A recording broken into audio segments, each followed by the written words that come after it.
오늘 예배 참석한 우리 성도님들과 또 전 세계에서 이 방송을 보시는 모든 분들에게 하나님의 놀라운 은혜와 축복이 함께할 것입니다. 제가 어제 지방회를 좀 갔다 왔어요. 가서 잠깐 시간이 있어서 인터넷을 검색하는데 어제 제가 호법 IC 쪽을 지나서 왔거든요. 근데 얼마 지나지 않아서 거기서 또 사고가 나서 두 사람이 죽었다는 그런 기사를 봤습니다. 아들이 운전하고 아빠가 옆좌석에 있고 딸이 뒷좌석에 있고 엄마가 뒷좌석에 찼는데 고속버스가 이제 제가 보기에는 졸음운전한 것 같아요. 앞에 차들이 정체되니까 모르고 받아서 뒤에 타고 있던 엄마와 딸이 죽었어요. 그리고 앞에 타고 있던 아들과 아빠는 중경상을 입었다는 기사를 여러분도 본 분도 있을 수 있겠습니다만은 저는 그거 보고 참 마음이 너무 아프더라고요. 한 가족이 그 시간에 어디 간지는 모르겠지만은 좋은 마음으로 갔는데 누가 그런 일이 그 시간에 일어나고 상상이나 하고 갔겠습니까? 그래서 그런 기사를 볼 때마다 우리가 살아있을 때 잘해야 되겠다. 할렐루야. 가족을 먼저 보내고 나서 제일 후회하는 게 뭡니까? 항상 후회하는 게 있을 때 더 잘할 걸 그러잖아요. 있을 때 더 잘할 걸. 있을 때는 모르고 아웅당하고 싸웠지만은 또 막상 보내고 나면은 항상 다 그래 보면은 있을 때 잘할 걸. 있을 때 잘할 걸. 그러나 우리는 있을 때 잘합시다. 우리 가족 간에도 또 하나님 일에도 내 생명이 있을 때 최선을 다하는 성도가 되기를 주님의 이름으로 축복합니다. 자, 오늘 하나님 말씀은 요한계시록 2장 18절부터 29절까지인데 주보에 제가 옮겨놨는데 천천히 한번 읽어보도록 하겠습니다. 같이 한번 읽겠습니다. 두아디라 교회의 사자에게 편지하라. 그 눈이 불꽃 같고 그 발이 빛난 주석과 같은 하나님의 아들이 이르시되 내가 내 사업과 사랑과 믿음과 섬김과 인내를 아노니 내 나중 행위가 처음 것보다 많도다. 그러나 내게 책망할 일이 있노라. 자칭 선지다 하는 여자 이세벨을 내가 용납함이니 그가 내 종도를 가르쳐 꿰어 행음하게 하고 우상의 재물을 먹게 하는도다. 또 내가 그에게 회개할 기회를 주었으되 자기의 음행을 회개하고자 하지 아니하는도다. 볼지어다 내가 그를 침상에 던질 터이요 또 그와 더불어 간음하는 자들도 만일 그의 행위를 회개하지 아니하면 큰 환난 가운데 던지고 또 내가 사망으로 그의 자녀를 죽이리니 모든 교회가 나는 사람의 뜻과 마음을 살피는 자인 줄 알지라. 내가 너희 각 사람의 행위대로 갚아주리라. 두아디라에 남아 있어 이 교훈을 받지 아니하고 소위 사탄의 깊은 것을 알지 못하는 너에게 말하노니 다른 짐으로 너에게 지을 것은 없노라. 다만 너희에게 있는 것을 내가 올 때까지 굳게 잡으라.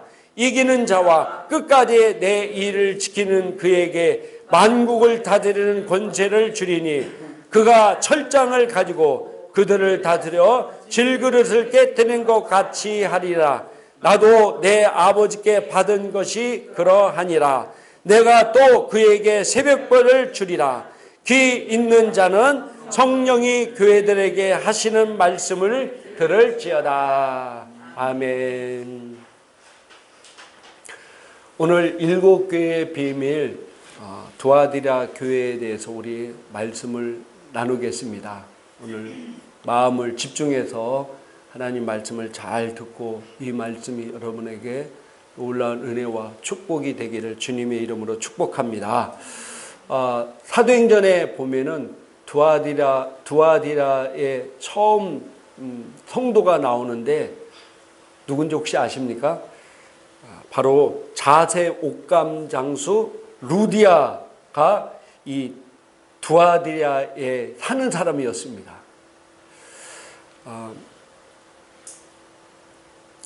사도행전 16장 14절에 두아디라의 시에 있는 자세 옥감 장사로서 하나님을 섬기는 루디아라 하는 한 여자가 말을 듣고 있을 때에 주께서 그의 마음을 열어 바울의 말을 따르게 하신지라.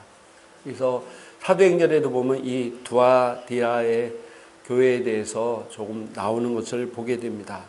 주님께서 이 두아디라 교회에 말씀하신 것을 가리켜서 오늘 처음 보니까 그의 눈이 불꽃 같고 그의 발이 빛난 주석과 같은 하나님의 아들이 있으시되 라고 말씀하고 있습니다.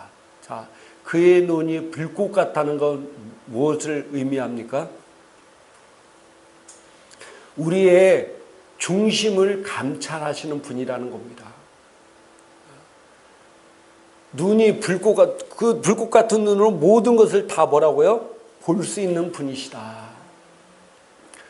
우리가 구약 성경을 읽다 보면은 사무엘에게 하나님께서 사울 왕을 세웠는데 사울 왕에 불순종하니까 다른 왕을 세우기 위해서 이새의 아들에게 가서 그 아들 중에 한 명에게 기름 부어서 이스라엘 왕으로 세우라 하고 말씀하셨습니다. 그래서 이 사무엘 선지자가 그 말씀을 붙잡고 이새의 집에 가서 딱 보니까 가장 첫째 아들이 엘리압인데 얼굴이 잘생겼고 키도 크고 멋지게 생겼습니다. 그래서 이 사람이구나 하고 사무엘 선지자가 그에게 왕으로서 기름 부으려고 했을 때 하나님께서 그가 아니다 하시면서 유명한 말씀이 뭐라고 얘기하고 있습니까? 사람은 외모를 보지만 여호와 하나님 나는 뭘 본다고요? 사람의 중심을 보신다. 하나님은 불꽃 같은 눈으로 그 사람의 중심을 본다는 사실입니다. 빌립이 베드로 인도로 예수님을 만났을 때 빌립은 동네 친구인 나다니엘에게 내가 메시아를 만났다라고 얘기합니다. 그러자 이 나다니엘이 뭐라고 얘기했습니까? 무슨 나사렛에서 무슨 선한 것이 있겠느냐.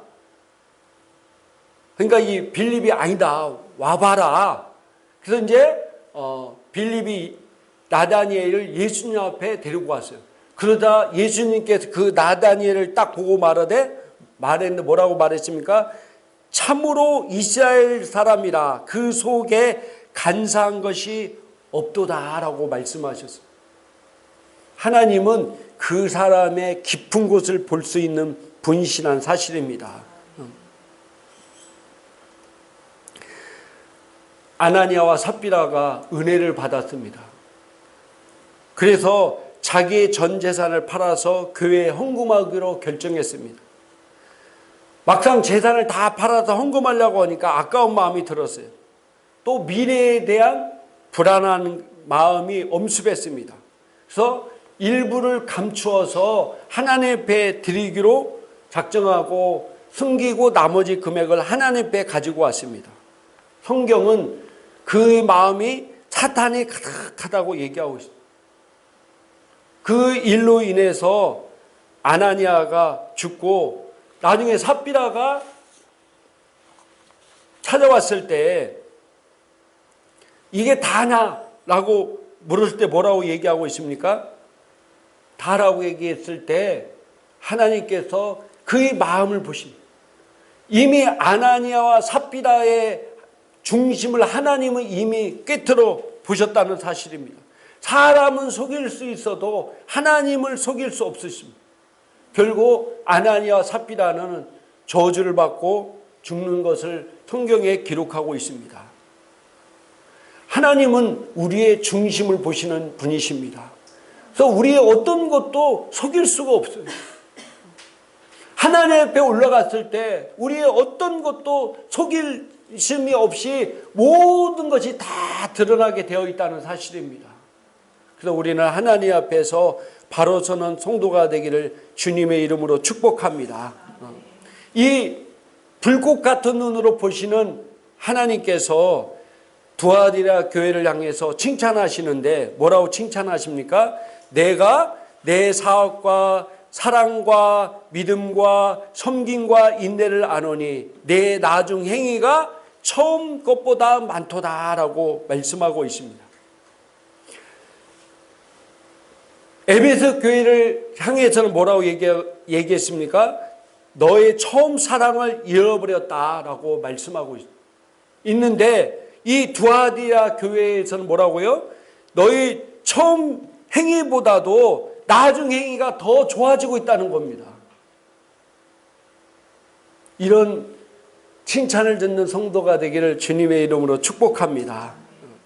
이 두아디라 교회가 처음 믿음보다도 더 점점점 좋아지고 있다는 것을 보시고 주님이 그 교회를 칭찬하시는 것을 보게 됩니다. 성경에 보면은 예수님의 제자 중에서 가장 처음에 신뢰를 받았던 사람이 바로 가룟 유다입니다. 그러기에 그는 회개를 볼 정도로 신뢰를 받았던 사람입니다. 여러분들 회개를 돈을 아무나 맡깁니까? 사장이 돈을 아무나 맡기겠어요? 가룟 유다에게 예수님께서 회개를 맡겼다는 것은요, 그만큼 처음에는 가룟 유다가 신뢰할 수 있는 사람이었다는 겁니다. 그러나 그는 점점 나빠지기 시작해서 결국은 예수님을 은 30냥에 팔아 넘기게 됩니다. 또 그런 사람을 또 보는데 바울과 함께 전도 활동했던 데마라는 사람이 있었습니다. 바울이 이 데마라는 사람을 데리고 다니는 전도할 정도로 데마가 어떤 사람이었어요? 믿음이 좋은 사람이었기 때문에 데리고 다녔죠. 근데 나중에 보니까 이 바울에게 굉장히 신뢰받았던 사람이었는데 결국 데마는 세상을 향해 떠나버렸다고 성경은 말씀하고 있어요.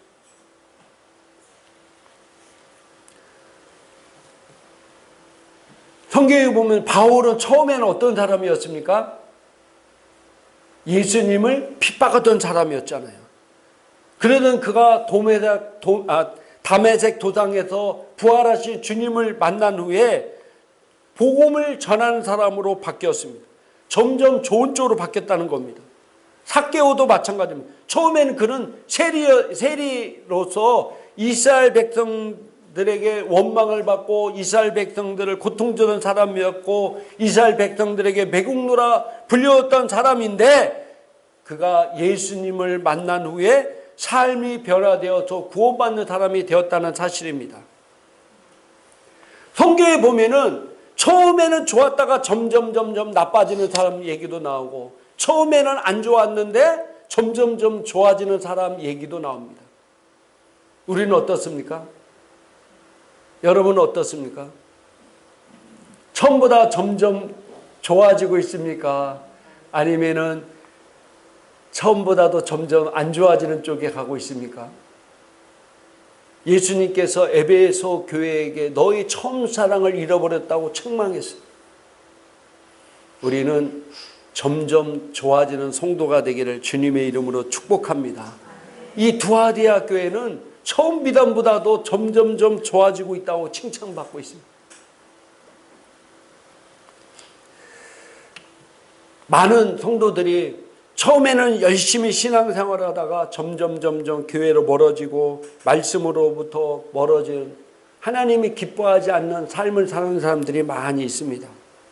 처음에는 열심히 충성하고 헌신하다가 세월이 지나면서 점점 그 믿음이 식어지고 마음이 식어지면서 하나님이 기뻐하지 않는 일을 하는 사람들이 의외로 굉장히 많이 있습니다. 어제도 제가 봤는데 고속도로 화장실 가면은 제가 여자 화장실에 안 들어가서 모르는데 남자 화장실에 이런 문구가 크게 써 있습니다. 아름다운 사람은 머문 자리도 아름답습니다. 무슨 의미인지 아시죠? 하나님의 사람이 이 땅에 왔다가 갈 때 우리는 어떤 사람이냐, 우리를 통해서 어떤 흔적이 남느냐. 우리는 선한 일을 나타내는 자로, 선한 일에 영향이 있는 자로 남는 성도가 되기를 주님의 이름으로 축복합니다. 그런데 이렇게 처음 믿음보다도 점점 좋아진다고 칭찬받던 이 두아디라 교회에도 책망할 것이 있었습니다. 그게 뭐냐면은 20절에 보니까 자칭 선지자라 하는 여자 이세벨을 내가 용납함이니, 용납하니까 그가 내 종들을 가르쳐 꾀어 행음하게 하고 우상의 재물을 먹게 하는도다. 이 이세벨은 시돈 왕 엣바알의 딸입니다. 그래서 그 당시 이 이세벨이 이스라엘 왕에게 시집 와가지고 바알을 숭배하고 또 아세라상을 숭배하게 만들어 왕을 그렇게 만들고, 또 많은 이스라엘 백성들이 이 바알 신을 섬기고 아세라상을 섬겨서 하나님의 진노가 이스라엘에게 임하게 만들었던 이 원흉이 바로 이 이세벨입니다. 그런데 그 두아디라 교회에도 이 이세벨 같은 선자를 용납했다는 겁니다. 그들이 와서 그 종들을 음행하게 만들고 우상의 재물을 먹게 했다는 겁니다. 제가 소아시아 7교회를 하면서 그 교회에 굉장히 힘들었던 것 중에 하나가 바로 상인 조직, 길드라는 상인 조직이 있었다고 그랬어요. 이 두아디라 교회는 사실 적은 지역입니다. 그러나 에베소든 서문학교회든 버가마교회든 모든 교회에 다 상인 조직이 있었는데, 이 상인 조직 안에서 우리 들어가서 활동하지 않으면은 장사를 해서 밥을 먹고 살 수가 없었어요. 그래서 그 믿음을 지키기 위해서 고통당하고 핍박당한 교회를 얘기했어요. 왜냐하면은 이 상인조합에 들어가면은, 그 상인조합에 들어가면은 그들이 섬기는 우상을 섬기지 않으면은 장사를 할 수가 없었어요. 황제를 섬기지 않으면 장사를 할 수 없었어요. 그래서 많은 그리스도인들이 믿음을 지키기 위해서 그런 상인조합에 들어가지 못함으로 장사를 먹고 살 게 없는 거예요. 그래서 극심한 가난과 극심한 고통 속에서 살아야 돼요. 그래서 주님은 그것을 칭찬했어요. 근데 이 두아디라 교회는 그런 조직의 가담음으로 말미암아 이 이세벨에 정하는 행음하게 만들고 우상의 재물을 먹게 된다는 사실입니다. 오늘날도 마찬가지. 내가 사업을 하든 뭘 하든 간에 영업을 확장하고 사업하다 보면은 여러 가지 많은 문제가 부딪힐 수 있습니다. 하나님 말씀을 따라 살자니 사회로부터 도태당하고 사회로부터 왕따 당하는 것 같고, 또 신앙으로 살자니 참 고통스럽고, 결국은 많은 그리스도인들이 세상에 따라서 사업을 하고 세상에 따라서 사는 것을 보게 됩니다. 이 두아디라 교회가 그랬다는 겁니다. 옛날에 요즘 어떠나 모르겠지만 옛날에 이랜드 그룹이 제일 처음에 그분이 회장이, 우리 이랜드는 부정직한 것을 절대로 하지 않고 정직하게, 그래서 세금도 정직하게 나오고 또 하나님 말씀대로 주의를 온전히 지키는. 여러분들 가만히 보면은 장사가 언제가 제일 잘 되느냐? 주일날 잘 돼요. 옷 사고 여러분들 예전에는 주 5일제가 아니었잖아요. 그러니까 주일날 사람들이 자녀들 옷 사러 나오고 다 그랬어요. 그런데 이 이랜드가 주일날 무조건 문을 다 닫게 만들었어요. 그럼 어떻게 먹고 사냐? 장사 난리 났지만 결국은 이랜드 그룹이 하나님의 은혜로 굉장히 크게 성장했잖아요. 지금은 제가 어떻게 되는지 모르겠지만은, 그러니까 하나님의 말씀대로 하는 것이 어려운 것 같지만은 실제적으로 하나님 말씀대로 하면은 하나님이 함께 하시기 때문에, 하나님께서 축복해 주시기 때문에 잘 될 수밖에 없다는 사실입니다.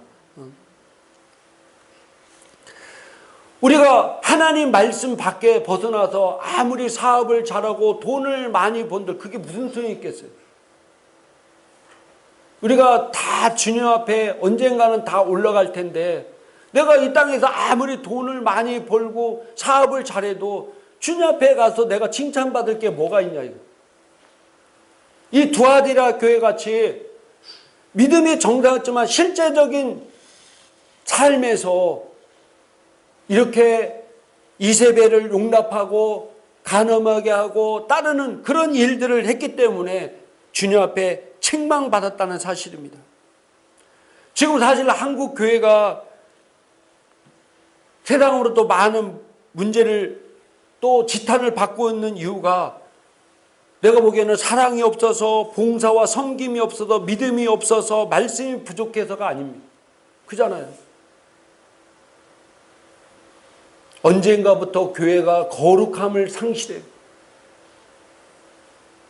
교회가 점점 거룩해지지 않는 겁니다. 너희가 세상의 소금이고 내가 세상의 빛인데 소금의 역할을 못하고 빛의 역할을 못하니까 밖에 버려져 밟힐 뿐이라고 그랬어요. 우리가 거룩하고 하나님의 말씀대로 순종하며 살아야 되는데 그러지 못했다는 겁니다. 그래서 데살로니가전서 4장 3절에 하나님의 뜻은 이것이니 너희의 거룩함이라 곧 음란을 버리라 라고 얘기하고 있습니다. 에베소서 1장 4절에도 뭐라고 성경은 말씀하고 있습니까? 자, 한번 에베소 1장 4절, 제가 한글 킹제임 성경을 옮겨놨는데 한번 같이 한번 읽도록 하겠습니다. 같이 읽겠습니다. 하나님께서 세상의 기초를 놓으시기 전에 우리로 사랑 안에서 그분 앞에 거룩하고 흠없게 하시려고 그리스도 안에서 우리를 택하시어. 아멘. 그분 앞에서 우리를 거룩하고 흠없게 하시려고 우리를 택했다는 사실입니다.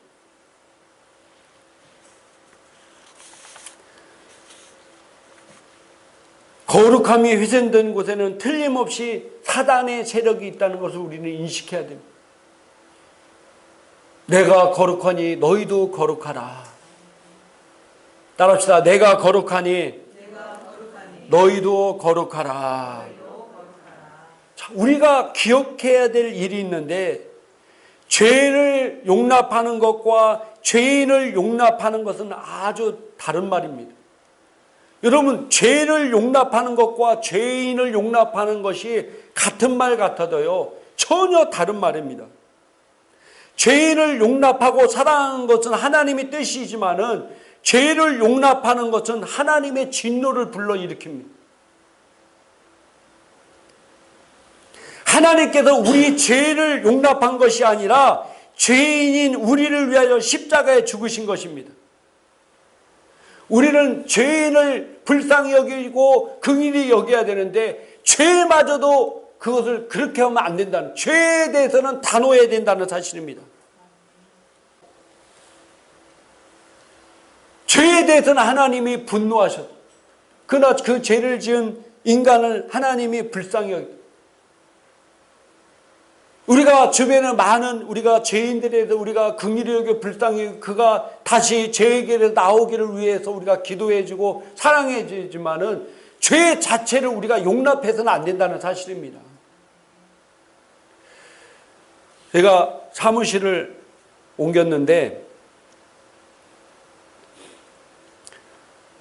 어느 날 보니까 뭐 냄새가 갑자기 코가 매운 거예요. 보니까 바로 우리 사무 위쪽에 고춧가루를 말려서 빠는 그 사업체가 있는 거예요. 그래서 문을 열어놓고 하니까 고춧가루 냄새가 막 매운 냄새 있잖아요. 그래서 눈도 따갑고 막 코도 맹맹하고 막 그런 거예요. 아, 이거. 그래서 내가 어제 그저께 그 사장님을 만났어요. 근데 그날 따라서 냄새가 별로 안 나더라고요. 열심히 사람들 와 탁탁탁 작업하는데. 그러니까 고추를 사다가 말려서 고춧가루를 빻아가지고 이제 일반 가게 이런 데다 납품하는 업체인 거예요. 그래서 제가 사장님한테, 아, 사장님이 고춧가루 매워가지고 내가 뭐 힘드네요. 그랬더니 근데 오늘은 왜 이렇게 냄새가 안 나요? 그랬더니 고추도 다 같은 고추가 아닙니다. 어떤 건 되게 매운 냄새 나는 거 있고 어떤 건 냄새가 안 나는 것도 있다는 거예요. 그래서 나는 오늘은 특별히 뭐 어디 환기를 빼서 안 나는 줄 알았다 그랬더니 사장님 웃어가면 저한테 뭐라고 하냐면은 한 6개월 지나면은 아무런 냄새가 안 날 겁니다. 그러는 거예요. 6개월만 버텨보십시오. 6개월 지나면은 냄새 같지 않을 겁니다. 제가 이 말씀을 준비하면서 갑자기 그런 깨달음이 왔어요. 우리가 제일 처음에 죄를 지을 때는 마음에 걸림이 있고 마음에 찔림이 있는데 그 죄를 또 짓고 살면 한 6개월 정도 지나면 뭐예요? 죄가 죄로 안 여겨져 그냥 평범해지는 거예요. 죄를.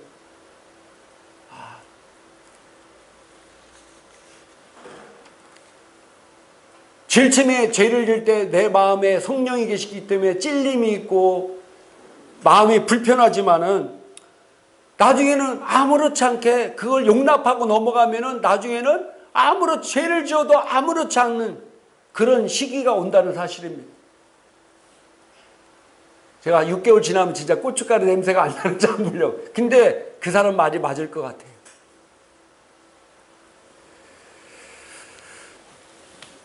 이 두아디라 교회에게 주님은 회개하라고 말씀하고 있습니다. 21절에 내가 그에게 회개할 기회를 주었을 때 자기 유명을 회개하고자 하지 아니하는도다. 회개하라고 했는데 세상과 타협하지 말고 하나님 말씀대로 살라고 기회를 줬는데 두아디라 교회 성도 중에서 많은 사람들이 뭐라고요? 끝까지 회개하지 않고 돌아오지 않았다는 겁니다.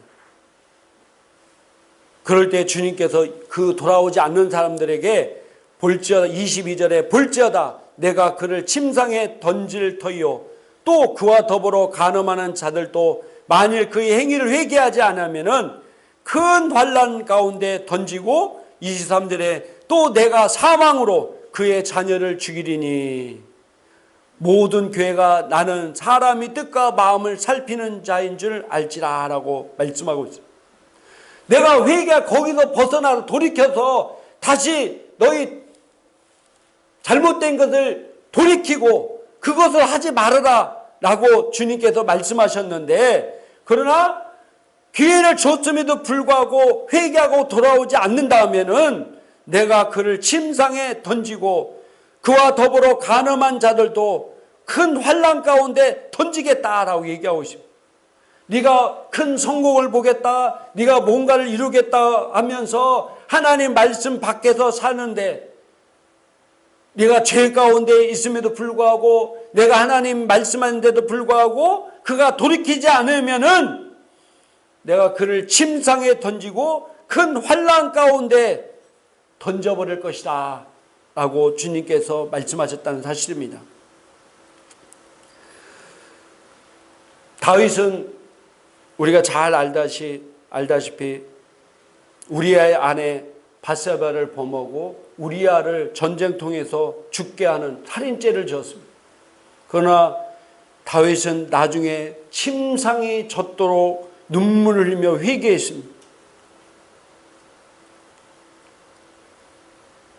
성경에 보면은 죄를 짓고 회개한 사람치고 구원받지 못한 사람이 없고 회개하여 사함받지 못한 사람이 없습니다. 그러나 회개할 기회를 줬음에도 불구하고 성경에는 회개하지 않는 사람들이 많이 나옵니다. 아담과 하와가 하나님께서 아담아 어디 있냐고 부르셨을 때 즉각적으로 내가 잘못했다고 왜 불렀겠습니까? 어디 있는지 몰라서 부른 게 아니라 회개할 기회를 준 거예요. 그럼에도 불구하고 아담은 회개하지 않고 오히려 더 숨었다고 성경은 말씀하고 있습니다. 예수님께서 마지막 성만찬할 때 주님께서 가룟 유다를 향해서 진실로 내게 이르니 너희 중에 하나가 나를 팔리라고 했을 때 그가 그 자리에서 회개했다면 살 기회가 있었지만 그가 회개하지 않고 밖으로 나가버렸습니다. 아까도 얘기했던 아나니아 삽비라도 회개할 기회가 있었음에도 불구하고 회개하지 않았기 때문에 그는 저주의 길을 맞았다는 것을 성경은 우리에게 말씀하고 있습니다. 회개하는 자에게는 하나님이 용서해 주시고 회개하지 않는 자는 따르는 결과는 바로 심판이라는 사실입니다. 첫째로 침상에 던지겠다라고 얘기하고 있습니다. 침상에 던지겠다는 말은 여러 가지 의미가 있지만은 병에 걸려 자리에 눕는 것을 의미한 범죄자들의 건강을 치겠다는 말입니다. 그 다음에 두 번째로는 하나님 심판이 뭐냐면 환난 가운데 던지겠다. 네가 회개하지 않으면 내가 너를 환난 가운데 던지겠다라고 성경은 말씀하고 있다는 사실입니다. 우리가 이 사는 시대에는 많은 유혹들이 있고 많은 죄들이 죄로 여기지 않고 사는 시대가 바로 오늘 우리 시대입니다. 그 소아시아 7교회 사는 시대와 다른 시대에 살고 있는 게 아닙니다. 왜냐하면 우리 교회들에게 하시는 말씀이기 때문입니다. 그때 주님께서 뭐라고 얘기하고 있냐면은 25절에 너희에게 있는 것을 내가 올 때까지 굳게 잡아라 라고 얘기해요. 굳게 잡아야 돼요. 뭘 잡아야 됩니까? 뭘 잡아야 돼요? 우리가 하나님의 말씀을 굳게 잡아야 돼요. 이렇게 시대가 타락하고 시대가 영적으로 혼탁한 시대에 있을수록 우리는 뭘 더 잡아야 됩니까? 하나님의 말씀을 더 굳게 잡아야 된다는 사실입니다. 우리가 성경을 읽다 보면은 제가 계시록 얘기할 때도 환난 전 휴거를 주장하는 사람이 있고 환난 후 휴거를 주장하는 사람이 있고 전철연서, 후철연서, 무철연서 주장하는 사람들이 있다고 그랬어요. 성경을 보는 눈에 따라서 좀씩 다르게 해석할 수는 있습니다. 그러나 우리는 하나님의 말씀이 정확하게 뭐라고 얘기한지를 정확하게 붙잡아야 된다는 사실입니다. 여러분, 어떻게 똑같은 성경을 읽는데 어떤 목사들과 어떤 성도들의 눈에는 동성애가 죄가 아니라고 읽혀질까요? 그러나 여러분들, 우리가 읽는 이 성경 말씀은 동성애는 분명히 죄라고 나와 있어요. 그잖아요. 근데 어떤 목사와 어떤 성도는 이 성경을 읽으면서 동성애가 죄가 아니라고 얘기하고 있습니다. 근데 그 정통교회 안에서 이런 일이 벌어지고 있다는 사실입니다. 만약 우리 순복음 안에서 동성애는 성경적이다 얘기하면은 벌써 출교당하고 벌써 쫓겨났을 거예요. 근데 그 교단에서는 그걸 보호해줘요. 얼마나 충격적인 일입니까? 우리가 동성애자를 미워하라는 건 아니에요. 동성애자들도 하나님 앞에서 구원받을 영혼들이고 돌이켜야 될 영혼들이잖아요. 그러나 동성애는 아까 얘기했지만 말씀이 동성애 그 죄조차도 용납해서는 안 된다는 사실입니다. 근데 어떻게 똑같은 성경을 보는데 어떤 목사들과 성도들은 동성애가 죄가 아니라고 얘기하고 있냐 이거예요. 왜 그렇습니까? 말씀보다도 그들 속에 있는 사상이 우선이기 때문입니다. 그리스도인들은 가장 우선순위가 뭡니까? 하나님의 말씀이잖아요. 어떤 세상의 가치, 도덕, 윤리가 우선이 아니라 하나님의 말씀이 가장 우선이. 그래서 사도 바울도 빌립보서 3장 7절부터 8절까지 같이 한번 읽도록 하겠습니다. 그러나 무엇이든지 내게 유익하던 것을 내가 그리스도를 위하여 다 해로 여길 뿐더러 또한 모든 것을 해로 여김은 내 주 그리스도 예수를 아는 지식이 가장 고상하기 때문이라. 내가 그를 위하여 모든 것을 잃어버리고 배설물로 여기면 그리스도를 얻고. 사도 바울은 공부를 엄청나게 많이 한 사람입니다. 그러나 세상의 모든 것들은 그리스도를 위해서 다 해로 여길 뿐만이 아니라 심지어는 배설물로 여겼다는 거예요. 왜? 그리스도를 아는 지식이 가장 최고이기 때문입니다. 할렐루야. 우리는 이렇게 살아야 돼요. 근데 그들은 말씀이 우선이라고 말하면서도 실제적으로 말씀이 우선이 아니라 사상이 먼저 있기 때문에 그런 일을 벌이는 겁니다. 그런 일을 벌여요. 그래서 사도 바울은 자기 있는 모든 사상을 버렸다는 거예요. 배설물같이 여겼다는 거예요. 오직 그리스도의 말씀이 최고다. 내 삶의 기준이고 내 삶의 척도다. 이번에 우리 지방에 가까운 목사님끼리 이제 요즘 뭐 정치적인 일도 많고 뭐 복잡하잖아요. 여러 말들을 이제 목사님들끼리도 모이면 많은 얘기를 나눕니다. 이제 그 중에서 이제 어떤 얘기가 나왔냐면은 명성교회 얘기가 나왔어요. 어떤 목사님들은 목회 세습을 반대한다는 목사가 있고 또 어떤 목사님들은 왜 그게 반대할 일이라고 찬성하는 분들도 있고 그럴 때 우리가 그거에 대해서 가장 판단할 기준이 뭡니까? 말씀이잖아요. 말씀. 제가 속으로 했어요. 그 교회에서 기도도 한번 하는데 저렇게 입에다 뭐 침이 튀기게 서로 얘기를 하는구나. 남 얘기하기는 참 좋아하잖아요. 우리가 명성교회에서 금식하며 눈물을 흘려 찬양하면서 그렇게 한 번도 해본 사람 적이 없는 분들이 남에게 얘기를 가지고 그렇게 막 침이 튀기면서 얘기하는 그 자체가 사실 우스운 거예요. 그 교회 성도들은 자기에게 그런 어려움이 왔을 때 얼마나 많이 기도하고 금식하고 뭐 그러지 않은 분들일 수도 있겠지만 그 핵심적인 인물들은 그렇게 기도할 거 아니에요. 그게 뭐 한두 해 일 것도 아니고 벌써 몇 년 동안 있는 일인데 얼마나 많이 그 자기 교회를 위해서 기도했겠습니까? 자, 그러면은 우리가 그런 얘기를 들을 때 제일 중요한 게 우리가 가치 기준을 판단할 때 제일 중요한 게 첫째가 뭐냐? 하나님 말씀이 뭐라고 얘기하느냐가 중요하잖아요. 하나님 말씀.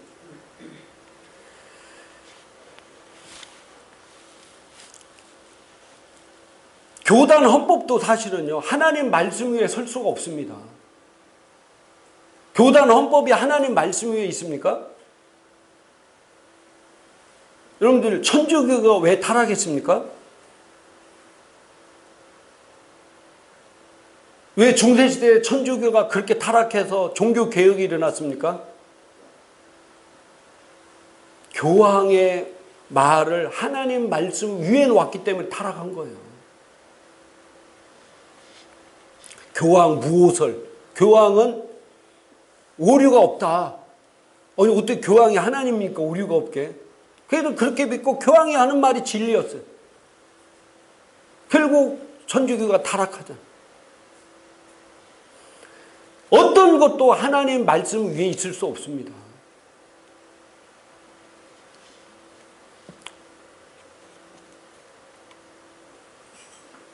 자, 목회 세습이 사실 목회 세습이라는 단어도 사실 부정적인 단어예요. 성경은 뭐라고 말씀하고 있습니까? 구약 성경은 아버지가 제사장이면 그 자손 대대로 제사장이었어요. 아들은 당연직입니다. 당연히 제사장이었어요. 아론이 제사장이었고 그 후손들도 다 거기서 제사장이 나왔습니다. 성경에 보면은 엘리 제사장 나오죠? 그 아들들도 뭐였어요? 제사장. 물론 타락했지만 제사장이었어요. 사무엘은 어땠습니까? 사무엘도 그 아들들이 다 뭐였어요? 제사장이었잖아요. 그러면 세례 요한은 뭐였을까요? 세례 요한의 아버지가 뭐였습니까? 제사장이었어요. 제사장으로 지금 직분을 맡으러 들어갔잖아요. 그러면 세례 요한도 제사장입니다. 그래야 예수님이 제사장, 이 세례 요한한테 침례를 받잖아요. 세례를 받잖아요. 그게 성경적이어야 되는 거예요. 제사장이 아닌 사람한테서 침례를 받을 수가 없어요. 세례 요한도 제사장이었습니다. 근데 신약에는 그런 얘기가 없어. 구약에는 다 당연직이에요. 아버지가 제사장이면은 그 아들들이 그 성전의 제사장이었어요. 근데 신약에는 그거에 대해서 아무런 얘기가 없습니다. 이럴 때 좀 헷갈리죠. 제가 예전에도 그런 말씀을 드린 적이 있는데 혹시 기억나나 모르겠습니다. 구약에 말씀하신 것이 이제 예수님 오셔서 성취돼서 온전히 이루어져서 더 이상 그것을 할 필요가 없는 것들은 신약에 다 기록했습니다. 말씀하셨어요. 옛날에 구약시대에 소 잡고 양 잡고 비둘기 잡고 이런 것들은 예수님께서 이미 자신의 어린 양으로 오셔서 그것을 이루어놓기 때문에 더 이상 우리는 소 잡을 필요도 없고 양을 잡을 필요가 없습니다. 그건 이미 다 히브리서에 말씀하셨어요. 그 소 잡고 양 잡고 비둘기 잡을 때 그 의미와 뜻을 우리는 알면 되는 겁니다. 아, 예수님께서 우리 죄를 위해서 어떻게 이렇게 해서 돌아가셨구나. 소와 양을 잡는 그 민수기라든지 출애굽기, 레위기 이걸 보면은 아, 이렇게 죄가 끔찍하구나 하는 것을 볼 수가 있습니다. 자, 그러면은 구약에는 자녀교육에 대해서 엄청나게 많이 말씀하고 있습니다. 잠언서가 다 자녀교육이잖아요. 민수기도 그렇고 자녀교육에 대해서 엄청나게 많이 있어요. 근데 신약에는 에베소서 몇 줄 외에는 자녀교육에 대해서 별 얘기가 없습니다. 11조도 마찬가지예요. 구약시대에 11조를 많은데 신약시대에는 11조 얘기가 거의 없어요. 왜 그렇습니까? 구약시대에 말씀하셨던 것이 신약시대에 바뀌면요, 주님께서 말씀하셨어요. 그러나 구약시대에 말씀하신 것이 신약시대 그대로 이루어지는 것은요, 그거에 대해서 왜? 이미 말씀하셨기에 또 얘기할 필요가 없잖아요. 그러니까 그게 그대로 이루어지는 겁니다. 그렇게 보면 돼요. 그래서 구약시대에 아버지가 제사장이면 그 아들이 제사장, 그 성전의 제사장 되는 것이 성경적인 뜻이었어요. 그래서 신약시대에 와서 이제 그 아버지가 그 교회 목사인데 그 아들이 그 교회 담임 목사가 된다. 이걸 성경에 불법이다 이렇게 얘기한 적이 없잖아요. 물론 여기에 많은 얘기들이 나와요. 근데 성경에는 그게 불법이라고 얘기한 적이 없습니다. 구약에는 그게 합법적으로 내려온 것이었습니다. 그러면은 아버지가 그 아들에게 그 교회를 물려준다. 뭐 물려준다는 말이 어폐가 있죠. 요즘은 교회 안에도 민주주의가 있잖아요. 공동교회를 통해서 이분을 우리 교회 담임 목사로 청빙할 것인가에 대해서 투표를 하는. 그래서 공동회에서 제가 알기로는 막 80%인가 90% 통과해서 그렇게 된 겁니다. 근데 어느 목사님이 얘기하더라고요. 뭐라고 얘기하냐면은 원래 그 담임 목사님 이 아들도 그 교회로 안 오기로 했다는 거예요. 근데 말을 바꿔서 왔다는 거예요. 제 주변에도 그런 분이 있어요. 제가 예전에 존경했던 분인데 절대로 저희 교회는 저희 아들에게 물려주지 않습니다. 저희 교회는 여기서 정말 훌륭한 분을 모셔서 저희 교회 담임 목사로 세우겠습니다. 라고 이제 얘기했는데 최근에 보니까 조금 말이 달라지는 것 같아요. 말이. 그래서 제가 그분을 굉장히 존경하고 보였는데 말이 바뀐다는 것은 벌써 뭐예요? 신뢰감이 떨어지잖아요. 내가 그렇게 많이 존경했는데 존경하는 부분이 조금 이제 많이 줄어드는 건 사실은. 그렇게 말을 하지 말는데 말해놓고도 약속을 안 지키면은 그거 잘못된 거잖아요. 어느 목사님은 나는 그 몰랐는데 그 담임 목사님도 그 아들도 내가 절대 우리 아들을 이게 오지 않겠습니다. 저도 안 오겠습니다 했는데 말을 바꿨다는 거예요. 근데 어떻든 간에 성경에서 말하는 것들은 그게 잘못된 게 아닙니다. 사실은. 물론 여러 가지 방법론 쪽에서도 잘못될 수 있지만은 그것을 우리가 여러 가지 얘기를 할 수 있지만은 성경적으로 우리가 정확히 봤을 때 그게 잘못된 게 아니라는 거예요. 예를 들어서 성경적으로 거기 큰 교회 목사님을 아들에게 물려준 게 잘못이라고 하면요. 제 주변에도 지금 아들에게 목사님을 위임하는 교회들이 많아요. 시골 교회 같은 데 더구나 많아요. 예를 들어서 시골 교회 목사님이 하다가 자기 아들에게 물려줬어요. 시골 같은 데 교회는 누가 뭐라고도 안 씁니다. 더 잘했다고 칭찬하고 해요. 더 좋다고. 나이 든 목사님 불러고 젊은 아들이 왔다고 더 좋아하는 사람 너무 많아요. 자, 이게 성경적으로 잘못됐다고 하면은, 예를 들어서 여러분 한 100억 훔친 도둑은 진짜 죽일 놈이고 한 10억 훔친 도둑은 도둑이 아닙니까? 예를 들어서 큰 교회가 세드 퍼는 것이 잘못이라고 하면 작은 교회도 잘못된 거예요. 하나님 말씀에 우리가 잣대를 보고 할 때, 그러니까 큰 교회가 잘못이면 작은 교회도 물려주면 안 돼요. 우리가 동일하게 잣대를 대 하나님 말씀을 잣대로 대야 되는데, 근데 누구나 시골 교회 조그만 교회 아들을 물려주는데도 뭐라는 사람 거의 없습니다. 관심도 없어요. 근데 왜 큰 교회를 물렸다고 해서 막 온 언론이 막 이렇게, 저도 제가 이렇게 얘기하지만 뭐 명성교회한테 이런 설교해달라고 돈 받은 적도 없고 그분 제가 만나본 적도 없어요. 담임 목사님 만나본 적도 없어요. 근데 우리가 항상 살아갈 때 말씀을 기준으로 산다 하면서도 말씀이 기준이 아니라 자기 생각과 가치와 사상을 기준으로 그것이 말씀인 양 이렇게 잘못 생각하는 사람이 많기 때문에 제가 이렇게 얘기하는 겁니다.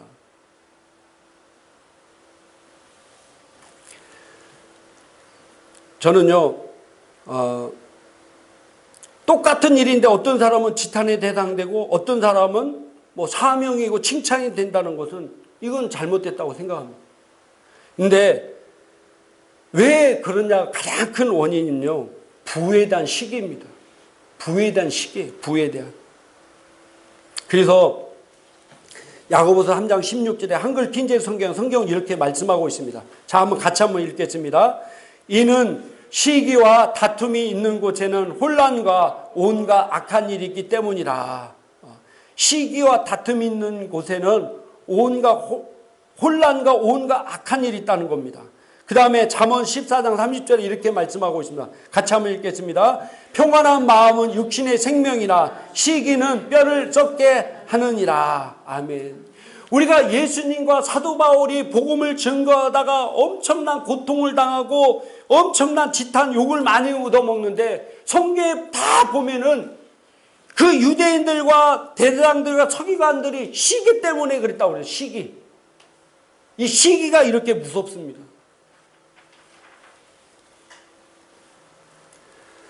그래서 우리가 어떤 일을 할 때 가장 중요한 게 뭐라고요? 하나님 말씀의 가치 기준을 두는 겁니다.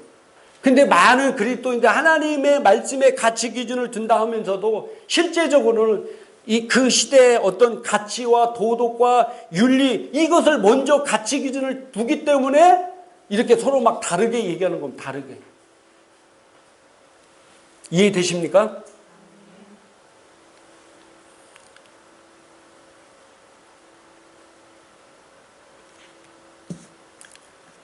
이 두아디아 교회에게 주님이 내가 올 때까지 굳게 잡으라고 그랬어요. 뭘 잡아야 돼요? 말씀을 잡아야 돼요. 지금 시대는 뭐 동거하던 뭐 이혼하고 뭐 이런 것들이 죄를 죄로 여기는 시대가 아니잖아요. 그러니까 교회에도 이런 것들이 막 다 침투해 들어와요. 그래서 심지어는 목사도 이혼하고 또 막 성도도 이혼한 사람이 너무 많아. 음행하는 사람들도 많고 사업하면서 부정직하게 부도덕하게 하는 사람 많고. 왜? 세상에 가치 기준을 두기 때문에 그래요. 세상에. 왜? 이미 세상에 있는 게 죄를 죄로 여기지도 않아. 1장 9절부터 10절 같이 한번 읽겠습니다. 우리가 전에 말했거니와 내가 지금 다시 말하노니 만일 누구든지 너희가 받은 것 외에 다른 복음을 전하면 저주를 받을지어다. 이제 내가 사람들에게 좋게 하랴 하나님께 좋게 하랴 사람들에게 기쁨을 구하랴. 내가 지금까지 사람들의 기쁨을 구하였다면 그리스도의 종이 아니니라. 아멘. 우리는 하나님의 종이기 때문에 사람들을 좋게 하는 것이 아니라 하나님의 말씀대로 얘기해야 된다는 사실입니다. 내가 하나님 말씀 외에 다른 복음을 전하면 저주받는다고 그랬어요. 그래도 우리는 하나님의 말씀, 하나님께서 말씀하고 있는 것을 말하면 되는 겁니다. 그게 이 시대 속에서 우리 그리스도인들이 거룩함을 잃지 않는 방법인 것입니다. 세상의 어떤 윤리와 도덕, 요즘 시대에 뭐 그런 것 얘기하면은 왕따 당할 수 있어요. 저는 아직도 막 길거리 여자가 담배 피는 거 보면 아직도 적응이 안 돼. 요즘은 막 대놓고 막 펴버리니까 젊은 애들이 막 길거리에 같이 뭐 하니까 저는 아직도 적응이 안 돼. 근데 제가 이런 얘기를 요즘 젊은 애 앞에서 하면 뭐 당합니까? 시대가 어느 시대인데 지금 뭐냐고 저 왕따 당합니다.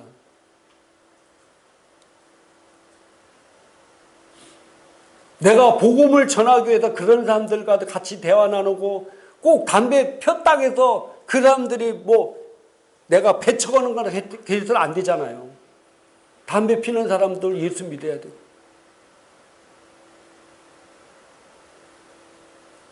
제가 이번에 택배를 하는데 여성분이 와서 가져가는데 보니까 담배 냄새가 너무 진동해. 여자분인데. 그래도 이분도 영혼 구원받을 분이기 때문에 내가 최선을 다해드립니다. 전도하려고.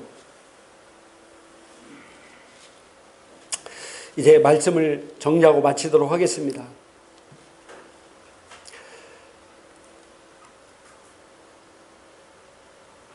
(25절에)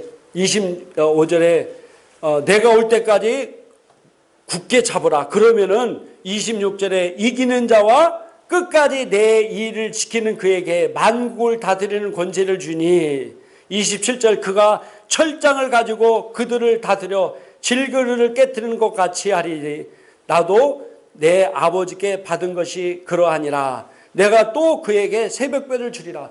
그러니까 끝까지 하나님의 말씀을 놓지 않고 하나님의 말씀이 삶의 기준이고 말씀대로 산 사람에게 하나님께서 어떤 축복을 주냐면은 이 이세벨의 교훈을 받지 않고 끝까지 거룩함을 지킨 성도들에게 하나님께서 어떤 축복을 주냐고 기록되어 있는 게 바로 뭐라고요? 만국을 다스리는 권세를 주겠다는 겁니다. 할렐루야. 우리가 열 문화 비유에서 한 문화씩 줘서 그들이 잘 때 내가 10골 다스리는 권세를 주겠다고 그랬습니다. 그러니까 말씀을 기준으로 삼고 끝까지 이세벨의 어떤 행음을 따르지 않고 말씀을 지킨 자들에게 내가 만국을 다스리는 통치권을 주겠다. 그 다음에 두 번째 뭐라고요? 그에게 새벽별을 주겠다. 새벽별을 주겠다. 자, 계시록 22장 16절 같이 한번 읽겠습니다. 나 예수는 교회들을 위하여 내 사자를 보내어 이것들을 너희에게 증언하게 하였노라. 나는 다윗이 뿌리오 자손이니 곧 광명한 새벽별이라 하시더라. 아멘. 이 새벽별이 바로 예수님을 의미합니다. 그러니까 주님의 말씀을 붙잡고 신앙의 순수성을 지킨 사람들에게는 주님 자신을 주시겠다고 이렇게 말씀하고 있습니다. 그러니까 주님의 말씀을 붙잡고 악에 승리하는 사람에게, 음란에 빠지지 않냐고 신앙의 순수성을 지키는 사람에게, 비록 음란한 행동을 했다 할지라도 그것을 회개하고 주님께 다시 돌아오는 자들에게, 신앙의 순수성을 회복하는 자들에게 만국을 다스리는 통치권을 주고 새벽별은 주님을 너희에게 주시겠다는 축복인 것입니다. 이걸 누리며 사는 성도가 되기를 주님의 이름으로 축복합니다. 우리 기도하겠습니다.